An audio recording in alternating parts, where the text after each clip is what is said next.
ሰልፍ ዲሲፕሊን ወይንም ራስን መግዛት ብዙ ጊዜ ስኬታማ ለመሆን በጣም አስፈላጊ ተደርጎ ይቆጠራል። ሆኖም በአሁኑ ወቅት ሰልፍ ዲሲፕሊን ማጣት የሰው ልጆች እውነተኛ በሽታ ሆኗል። አንድ ጥናት እንዳመላከተው 80% የሚሆነው ህዝብ የሚኖረው አንድ ቀን ያንን አደርጋለሁ፣ አንድ ቀን ይህንን አደርጋለሁ በሚል የቀጠሮ አዙሪት ነው ይላል። ለዚህ ነው አሸናፊዎች ሲያደርጉ፣ ተሸናፊዎች ግን ሰበብ ሲደረድሩ የሚኖሩት። ስኬታማ ለመሆን የመጀመሪያው እርምጃ ሰበብን ከህይወት ማስወገድ ሲሆን ይህንንም በሰልፍ ዲሲፕሊን በመኖር ልትተካው ይገባል። ከዛሬው መጽሐፍ ይህንን እንዴት ማድረግ እንደምትችል ሙሉ ዕውቀቱ ይኖርሃል። ሰልፍ ዲሲፕሊን መሆን ማለት ማድረግ ያለባችሁ ነገር ስታደርጉ ማድረግ በምትፈልጉበትም ሆነ በማትፈልጉበት ጊዜ የማድረግ ችሎታ ማለት ነው። ዲሲፕሊን ማለት ራስን መግዛት ወይንም ራስን በመቆጣጠር ሊገለጽ ይችላል። ይህም ለራሳችሁ ካላችሁ ግምት ጋር የተቆራኘ ነው። ራስን የመግዛትና ራስን የመቆጣጠር ህይወት በተለማመዳችሁ ቁጥር ራሳችሁን የበለጠና ህይወታችሁን የበለጠ ማድረግ ትችላላችሁ። ለራሳችሁ ያላችሁ ዋጋ ከፍ ማለት ይጀምራል። በዚህም ለራሳችሁ ያላችሁ ክብርና ኩራት ይጨምራል። ሰዎች ሁልጊዜ የሚፈልጓቸውን ነገሮች ለማግኘት በጣም ፈጣኑና ቀላሉ መንገድ ይፈልጋሉ። በዚህም ለሚመጣው የረጅም ጊዜ ችግር ምንም አያስቡ። ሰዎች ስኬታማ ለመሆን ቀላልና አስደሳች የሆነውን አቋራጭ መንገድ መፈለጋቸው የኋላ ይህ ጉዞ ለስኬት በጣም መጥፎ ጠላት መሆኑን አይገነዘቡም። ስለ ስኬትና ስለ ስኬታማ ሰዎች አንድ ማወቅ ያለባችሁ ሚስጥር ቢኖር አብዛኞቹ ስኬታማ ሰዎች የረጅም ጊዜ ሀሳቢዎች ናቸው። ሁሌም በተቻለ መጠን የወደፊትን ይመለከታሉ። ምን እንደሚፈልጉና ሊደርሱበት የሚፈልጓቸውንም ግቦች ይወስናሉ። ከዚያም የሚፈልጉትን የወደፊት ዕጣ ፈንታቸውን ለማሳካት ወደ አሁን ተመልሰው አሁን ምን ማድረግ እንዳለባቸው ይወስናሉ። መጥፎ ልማዶችን ለመፍጠር በጣም ቀላል ነው። ከነዚህ ከፈጠርካቸው መጥፎ ልማዶች ጋር አብሮ ለመኖር ግን እጅጉን ከባድ ነው። ጥሩ ልማዶችን ለመፍጠር በተቃራኒው አስቸጋሪ ሲሆን፣ ነገር ግን ከነዚህ ከፈጠርካቸው ጥሩ ልማዶች ጋር አብሮ ለመኖር ቀላል ነው። ስለዚህ እዚህ ነጥብ ላይ ዋናው ቁም ነገር ሁሉም ነገር ቀላል ከመሆኑ በፊት ከባድ ነው የሚለው ወርቃማ ሐሳብ ነው። ዘውትር ወደ ስኬት በምታደርገው ጉዞ ልታስበውና ልታንሰላስለው ይገባል። ሰልፍ ዲሲፕሊን ራስን ስለመግዛትና ስኬት። ወደ ስኬት የሚያደርስ ሊፍት የለም። የግድ ደረጃዎችን መጠቀም ይኖርብሃል። ለምን ካልከኝ የስኬት ሊፍት በብልሽት ላይ ነው። የደረጃ መወጣጫው ግን ሁሌም ክፍት ነው። ስለ ስኬት ስታስቡ መጀመሪያ ማድረግ ያለባችሁ እናንተ ስኬትን እንዴት እንደምትገልጹት መወሰን ነው።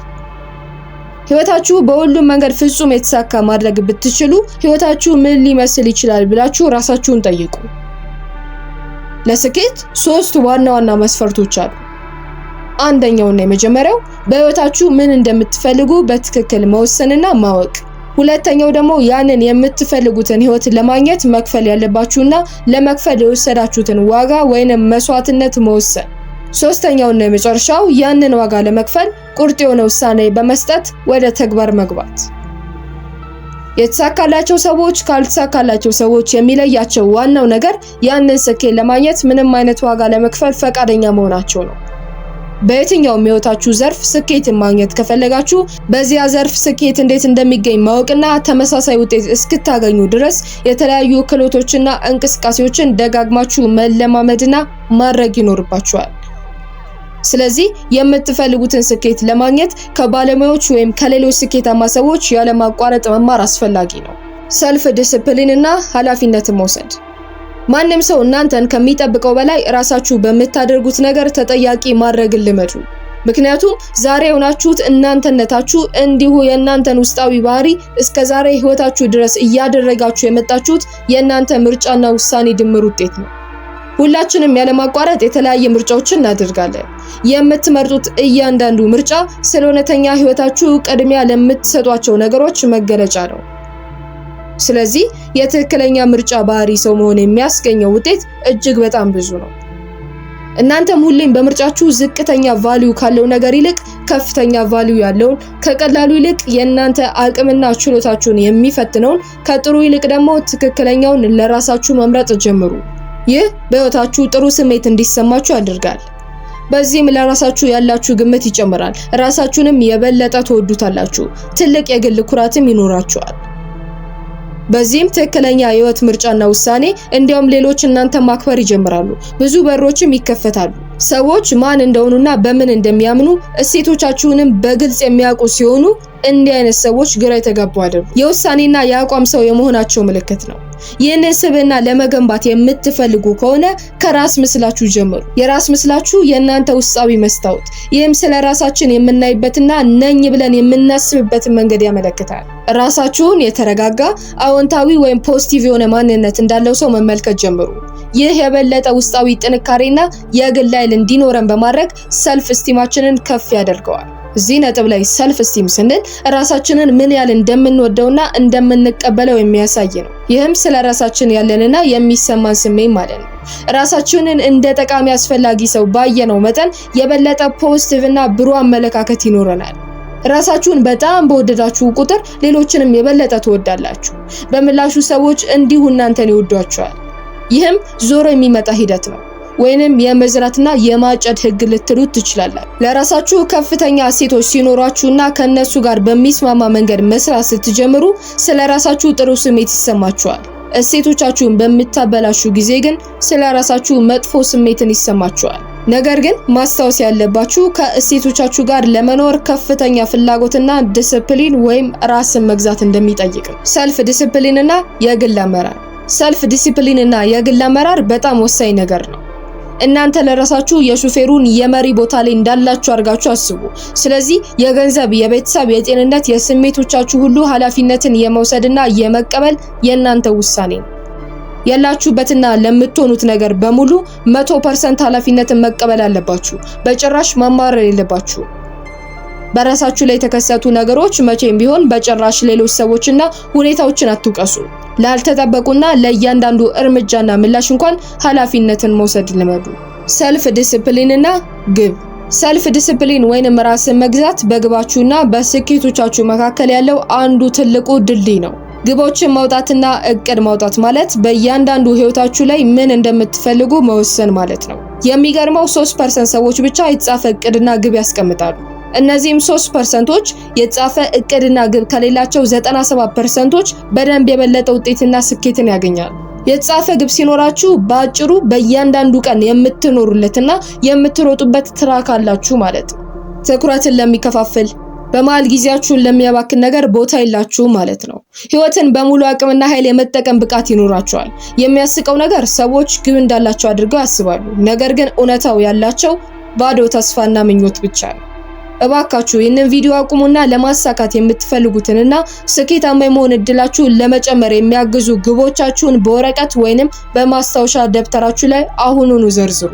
የዚህ ቻናል ዓላማ በአንዱ መጽሐፍ ላይ ሌላ መጽሐፍ ዘውትር ወደ እናንተ ማድረስ ሳይሆን ህይወትን ለዋጭና ተግባራዊ መሆን የሚያስችሉ የህይወት ስኬትና ቀመሮችን በህይወታችሁ እንድትለማመዱና እንድትተገብሩ ማስቻል ነው። በዚህም ህልማችሁና ዓላማችሁን በማሳካት ውጤታማ ህይወትን መኖር እንድትችሉ ማስቻል ነው። በመጀመሪያ በትክክል ምን እንደምትፈልጉ ወስኑ። ሁለተኛ ግባችሁን ወይንም ይህ ቀደም ሲል ስትፈልጉት የነበረውን የወሰናችሁትን ነገር ጻፉ። በአራተኛ ደረጃ ግባችሁን ለማሳካት ልታደርጓቸው የምትችሏቸውን ነገሮች ዘርዝሯቸው። በሂደቱም ሊያጋጥሟችሁ የሚችሉ መሰናክሎችና ችግሮችን አስባችሁ ግባችሁን ለማሳካት የሚያስፈልጋችሁን ተጨማሪ ክህሎትና ዕውቀት መወሰንና ማስቀመጥ። ግባችሁን ለማሳካት ማድረግ ያለባችሁንም ሁሉንም ነገሮች ግልጽ አድርጋችሁ መጻፍና ማስፈር ይኖርባችኋል። በአምስተኛ ደረጃ የዘረዘራችሁትን በቅደም ተከተልና የትኛውን ቅድሚያ መስጠት እንዳለባችሁ አደራጅታችሁ ማስቀመጥ ይኖርባችኋል። በስድስተኛ ደረጃ ወዲያውኑ እርምጃ መውሰድና መጀመር። በሰባተኛ ደረጃ በየዕለቱ ወደ ዋና ግባችሁ አቅጣጫ እየተጓዛችሁ መሆኑን እርግጠኛ መሆን። አስታውሱ፣ በህይወት የበለጠ ማግኘት ማለት የበለጠ መማር ማለት ነው። ሁሉም አስፈላጊ ችሎታዎች መማር የሚቻሉ ናቸው። ልትደርሱበት የምትፈልጉትን ማንኛውም ግብ ለማሳካት መማር የምትፈልጉትን ማንኛውንም ነገር መማር ትችላላችሁ። ሁሌም አዲስ ክህሎት በተማራችሁና በተለማመዳችሁ ቁጥር ገቢ የማግኘት ችሎታችሁ ይጨምራል። ባላችሁበት በማንኛውም የህይወት መስክ ስኬታማ ለመሆን በየቀኑ ነገሮችን በመማርና የግል እድገታችሁ ላይ መጣር አለባችሁ። ይህም እናንተ በተሰማራችሁበት መስክ ስኬታማ የሆኑ ሰዎች የሚሰሩትን ማጥናት፣ ምን አይነት ውጤታማ ልምዶች እንዳሏቸው፣ ቀኖቻቸውን እንዴት እንደሚያሳልፉ፣ እንዴት እንደሚራመዱ፣ እንዴት እንደሚናገሩ ወዘተ ማየትና መኮረጅ ይኖርባቸዋል። ሁሌም ግን ተከታዮቹን ሳይሆን መሪዎቹን መከተላችሁን እርግጠኛ ሁኑ። በየቀኑ 60 ደቂቃዎችን ወይም ለ1 ሰዓት ባላችሁበት ፊልድ ውስጥ ስላለ ነገር አንብቡ። በትራንስፖርት ጉዞ ላይ ዕውቀትና ክህሎቶቻችሁን ሊያሳድጉ የሚችሉ ጠቃሚ ትምህርቶችን አድምጡ ወይንም አንብቡ። የተለያዩ ሴሚናሮችና ኮርሶች ላይ ተሳተፉ። ይህንን አስታውሱ፣ ባላችሁበት መስክ ውስጥ አንደኛ ለመሆን ከፈለጋችሁ 7 ዓመት ወይም ቢያንስ 10,000 ሰዓታትን በዛ ላይ መስራት ያስፈልጋችኋል። አንድ ሰው በማንኛውም መስክ ከመካከለኛ ወደ ከፍተኛ አፈጻጸም ለመምጣት ቢያንስ በቀን 2 ሰዓት ተጨማሪ ራሱ ላይ መስራት ያስፈልገዋል። ሰልፍ ዲሲፕሊን እና ፍርሃትን ማሸነፍ። ሰልፍ ዲሲፕሊን ወይንም ራስ መግዛት የፍርሃት አለመኖር ማለት አይደለም። ድፍረት ማለት ፍርሃትን መቆጣጠር ማለት ነው። ሁሉም ሰው ይፈራል። ይህ ተፈጥሮና የተለመደ ነገር ነው። ህይወትን ለመጠበቅ፣ ጉዳትን ለመከላከልና የገንዘብ ስህተቶችን ለመጠበቅ ፍርሃት ብዙ ጊዜ አስፈላጊ ነው። በጣም የተለመደው ፍርሃት ውድቀትና ኪሳራን መፍራት ነው። በተመሳሳይም ፍርሃት ብዙ ጊዜ እርምጃ ከመውሰድና ትላልቅ ነገሮችን እንዳናደርግ ያሰናክለናል። በጀግናና በፈሪ መካከል ያለው ልዩነት ያጋጠመውን ለመጋፈጥና ለመተግበር ራሱን መገሰጽ ነው። ለፍርሃቱ እንዲገዛና ፍርሃቱን እንዲቆጣጠረው መፍቀዱ ነው። ፍርሃት ችግሩን ለማሸነፍ የሚረዳው ቆንጆ ዘዴ እንደሆነ አድርጎ ማሰብ ነው። ይህም በአንድ በሚያስፈራ ሁኔታ ውስጥ ስትሆኑ ንግግራችሁ፣ አረማመዳችሁና ስራችሁ ሁሉ ልክ እንዳልፈራ ሰው መሆን ማለት ነው። የስነ ልቦና ባለሙያዎች አንዳንድ ፍርሃቶች ሰብኮንሺየስ ማይንድ ላይ ተሰብስበው እንደሚቀመጡ ደርሰውበታል። ለምሳሌ እምቢ የሚባል ፍርሃት በአደባባይ ከመናገር ፍራቻ ጋር እንደሚጣጣም አይነት ማለት ነው።